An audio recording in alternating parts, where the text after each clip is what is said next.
Wednesday, there will be a meeting at the West End Synagogue at 6 o'clock regarding the Murphy project that we've talked about on several occasions, and that will be at 6 o'clock at the West End Synagogue. Thank you. One other announcement while I have the mic. As you know, my house burned some time ago back in December, and I don't have access right now. I'm living in a hotel, but I don't have access to my email for the Metro, so I'd ask people to email me on my personal email, which is etkindle@aol.com. I'm sure to be full. etkindle@aol.com. Got it. Right. Thank you. Councilmember Bedney. Thank you. A couple of things. One is the office hours for District 31 are always the first Saturday of every month at 10 a.m. at Pork Belly Cafe. And people are welcome to just show up and announce. And I'll be happy to talk to them.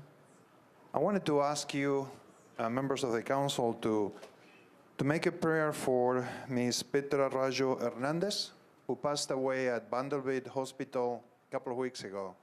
She was waiting to get a transplant, but because of her immigration status, she didn't qualify, and so she died waiting for the transplant in the hospital. So I'm sure you guys are going to be as sad and disappointed as I am, and let's just make sure you keep Ms. Hernandez in your prayers because she didn't need to die if she had that transplant. Thank you. Thank you. Sorry to hear that. Councilmember Van Rees. Thank you very much. I just wanted to remind folks that this Thursday is the Madison Rivergate Chamber of Commerce lunch, and I am speaking. Oh, go figure. We're going to be talking about Madison's Southern Gateways and taking a look at what the development is happening both at Briley Parkway and Dickerson, at Ellington Parkway and Briarville, and at Gallatin and Briley Parkway. So we're going to be there at the St. Joe's community room there on Gallatin Pike over across the street in District 7, beginning at 11:30 on Thursday. Lunch is served at 12.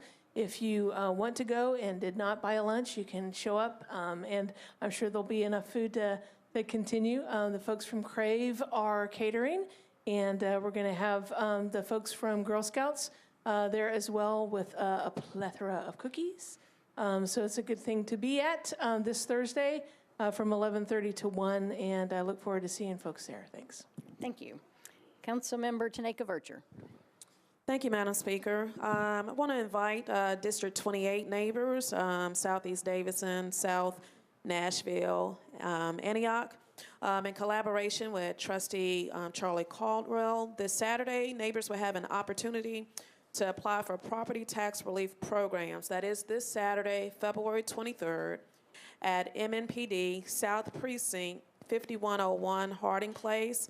That time will be from 10 a.m. to noon. This is an opportunity for neighbors to come out and apply for those property tax relief programs. Again, that's this Saturday at South Precinct 5101 Harding Place. Also, want to let neighbors know to go ahead and save the date, is that we are approaching that time of year for our community cleanup. We have secured May 4th, so go ahead and secure that date for our district-wide cleanup. As always, it will be at the Food Lion parking lot, 936 Richards Road, Antioch, Tennessee, 37013. And also just want to take this opportunity to encourage those just viewing. You can always reach me at my email address at tanaka.vercher@nashville.gov. And also want to encourage neighbors to go ahead and continue to sign up for the newsletter. Thank you, Madam Speaker. Thank you. Councilmember Weiner. Thank you, Chair. I appreciate it. For everyone in Bellevue that's been wanting to know when the caboose is going to move from point A to point B, it will be March 13th at 2 in the afternoon. We'll start off with a groundbreaking for the new fire hall, and we'll conclude with the opportunity to watch the caboose move. So everybody come on out at 2 o'clock on March 13th. Additionally, just so that you can mark your calendars in advance, we'll do the Red Caboose Park Playground and park itself renovation, planting, landscaping, painting, building the actual structure, and it'll be the volunteer community coming together, and that will be the weekend of May 1st. So I look forward to seeing everybody there. Thank you. Thank you. Councilmember Sledge. Thank you, Madam Speaker Pro Tem. Just two quick things. One, Sunnyside will have their regularly scheduled meeting this on Monday, the 28th, or excuse me, this coming Monday, not the 20th, but at 6 p.m. at the Sphere Park Community Center. And then I also wanted to wish my mom a happy birthday today. So, You're a good son. Happy birthday. Councilmember O'Connell. Thank you, Madam President. Just a couple things of interest, some to the whole community and some to District 19 residents. The Civic Design Center's February Urban Design Forum will help people continue their recognition of Black History Month this month. It's Jefferson Street and the Built Environment, the story of a new park. You can join the Civic Design Center for a gallery tour at Fisk's Carl Van Vechten Galleries, as well as updates on Jefferson Street. There's going to be a tour of the Van Vechten Gallery's Scape exhibit, which features art from 20th century African-American artists inspired by the built environment. And you will also hear from the Metro Parks and Metro Arts departments talking about their process and designs for the new pocket park on Jefferson Street that I've been delighted has been such a collaborative effort involving council members Gilmore and Hurt as well. The program timeline, doors open at 5:30 at the Carl Van Vechten Gallery right on the Fisk University campus. And then at 7 o'clock later in the evening, there will be a tour of the gallery in Cravath Hall with Jamal Sheets, who is the curator at the gallery. Throughout the program, there'll be other presentations, including those by the Civic Design Center, as well as Metro Parks. Definitely get over to the campus of Fisk if you've never visited. This is a great opportunity to explore the gallery space as well. And just generally these urban design forums as a program of the Civic Design Center. Every single one I've been to is very worthwhile. You can find more at civicdesigncenter.org. A couple other things going on. I'm sorry, and that's coming up on Wednesday the 20th, so it's just tomorrow. A couple other things going on. Christian Buggs, member of the Board of Education, is doing a series of community meetings around her district to engage neighbors and hear concerns, and I wanted to share with folks that she will be over at MLK, Martin Luther King Jr. Magnet School, immediately following the PTSO meeting on their campus Thursday, February 21st at 5:30. So if you are a Metro Schools parent or considering being a Metro Schools parent or just have general concerns about or questions about anything going on in the school district, feel free to drop by Member Buggs' community meeting over there at MLK Thursday, February 21st at 5:30. Then also I wanted to share, we've got District Attorney General Glenn Funk is going to be over at the Church of the Messiah at 88 Lafayette Street at that same time, unfortunately, so you can't easily do both, at 5:30 p.m. Thursday, February 21st for a discussion of the Z-Mart and staff zone, which anybody who has spent time in kind of the Napier and Sudicum and Chestnut Hill corridor knows that the closure of that location last year resulted in an immediate public safety improvement for the area. So anyone concerned about safety in that corridor along Lafayette probably wants to attend that meeting with District Attorney General Glenn Funk. Again, that's Church of the Messiah, 88 Lafayette Street, Thursday, February 21st at 5:30 p.m. And I believe that was everything. Oh, no, did have one other thing. The Historic Buena Vista neighborhood is actually having a special meeting on a proposed conservation overlay zoning. They are a National Register district. They were on Historic Nashville's Nashville 9 this past year. That will be Thursday, February 28th in the evening, 6:30 p.m. at Hopewell Baptist Church at 908 Monroe Street. So anybody in the Historic Buena Vista neighborhood interested in conservation of their community should probably drop by that meeting hosted by the Historic Buena Vista Neighborhood Association. Again, that's a special meeting, Hopewell Baptist Church, 908 Monroe Street, Thursday, February 28th at 6:30 p.m. Thank you. Thank you. Councilmember Jacoby Adele. Thank you. I just have two quick announcements. The first one is I want to send a big thank you and a shout out to one of our District 29 neighbors. His name is Leland Evans. He was highlighted on News Channel 5 this past week because he hosted a community cleanup in our Antioch community for his 29th birthday. And what a great way to give back to the community and celebrate a birthday at the same time. So we talk about millennials, and in this city, he's one of those that's really making a difference and making Nashville the it city that it is. The second thing I would like to announce is that on March the 23rd, we're having a District 32 community-wide cleanup. We will meet at the Southeast Regional Community Center. We'll have dumpsters available there, and we will be picking up litter in the community. We continue to work hard to try to keep our community clean, so I invite all of our churches, religious congregations, schools, Girl Scout, Boy Scout. I invite you all to come out. Let's pick up trash and let's clean up our community. And that's it. Thank you. Thank you.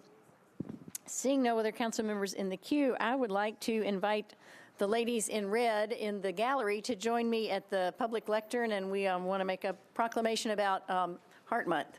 And any other council members who are wearing red or not can also join me back there.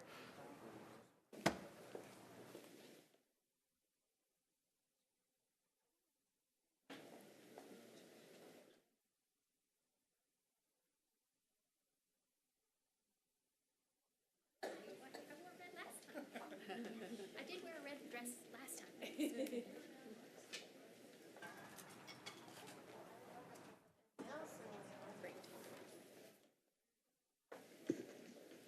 This is a resolution recognizing February 2019 as American Heart Month in Nashville and Davidson County. Whereas, while progress has been significant in reducing deaths from heart disease, it is still the #1 killer of both women and men. And whereas cardiovascular diseases are the nation's leading causes of death and costliest disease with direct and indirect costs in the U.S. estimated to be $316.6 billion. And whereas about 844,000 people in the U.S. die each year from heart disease, stroke, and other cardiovascular diseases, or about 1 out of every 3 deaths in America. And whereas about 2,300 people in the U.S. die from cardiovascular diseases each day, accounting for about 1 death every 38 seconds. And Okay, whereas approximately 92.1 million American adults are living with some form of cardiovascular disease or the after effects of stroke. And whereas in Davidson County, more than 53,000 people are living with diabetes, more than 132,000 people are living with high blood pressure, and more than 96,000 people are living with high cholesterol. And whereas the American Heart Association's 2020 impact goal seeks to improve the cardiovascular health of all Americans by 20% while reducing deaths from cardiovascular diseases and stroke by 20% through research, population and community level interventions, and public health and policy measures.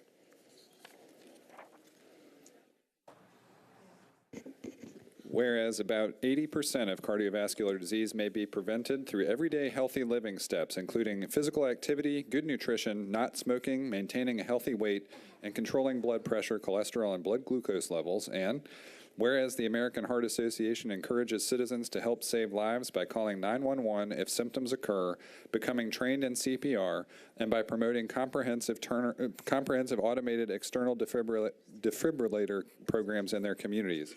And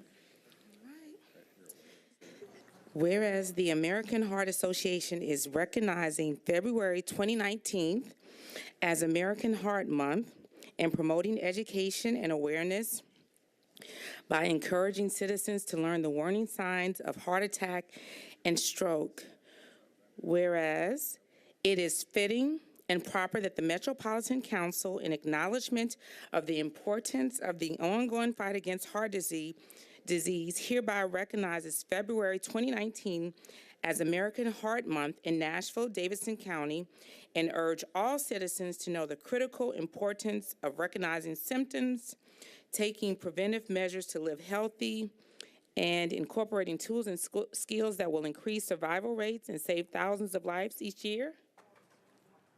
Okay, now therefore it be resolved by the Council of the Metropolitan Government of Nashville and Davidson County that the Metropolitan Council hereby goes on record as recognizing February 2019 as American Heart Month. The Metropolitan Council Office is directed to prepare a copy of this resolution to present it to the American Heart Association. This resolution shall take effect from and after its adoption, the welfare of the metropolitan government and of Nashville-Davidson County requiring it. I want to thank my colleagues who signed on and helped me. We have Councilmember Allen, we have Mina Johnson, Councilmember Murphy. We also have Councilmember Pulley, Councilmember O'Connell, and Councilmember Henderson. So we appreciate them all, and we're just so delighted to participate in this. Thank you so much. Does anybody want to say anything? Come, yeah, please do. Thank you so much. We are just honored for the Metro Council doing this proclamation. We really appreciate it. Thank you. Thank you. We appreciate it. Thank you. Yeah, let's do a picture. 6:30 gets you on TV, but you guys just wanted to go ahead and do it now. These ladies in red. Okay. Person with the tie, red tie. I need to be instructed.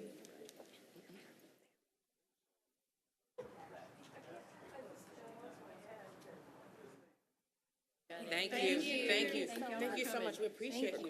Yes. Nice to meet you. Yeah, we always love to do it.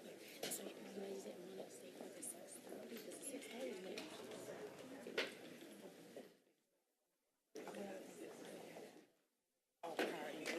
Got it. Thank you. We appreciate it. Right?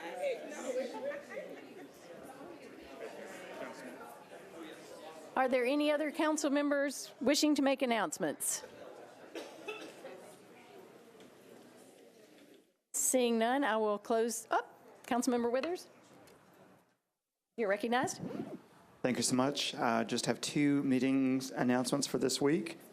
Tomorrow on Wednesday at 7 p.m., the Historic Edgefield Neighborhood Association will meet at East Park Community Center, and this is a discussion about a revision request to a neighborhood landmark overlay designation for the property located at 819 Russell. It's a historic church building that we've already met before planning for an adaptive reuse to convert it into a boutique hotel property, and the applicant is wishing to add a couple more rooms. So that meeting is tomorrow, Wednesday at 7 p.m. at East Park Community Center. And then on Thursday, the Lockland Springs Neighborhood Association will have their quarterly business meeting at 6:30 p.m. on Thursday at the Post East Restaurant at 1701 Fatherland Street. So I look forward to seeing folks at both of those meetings. Thank you. Thank you. Any other council members? Seeing no one else, I will close the announcement period.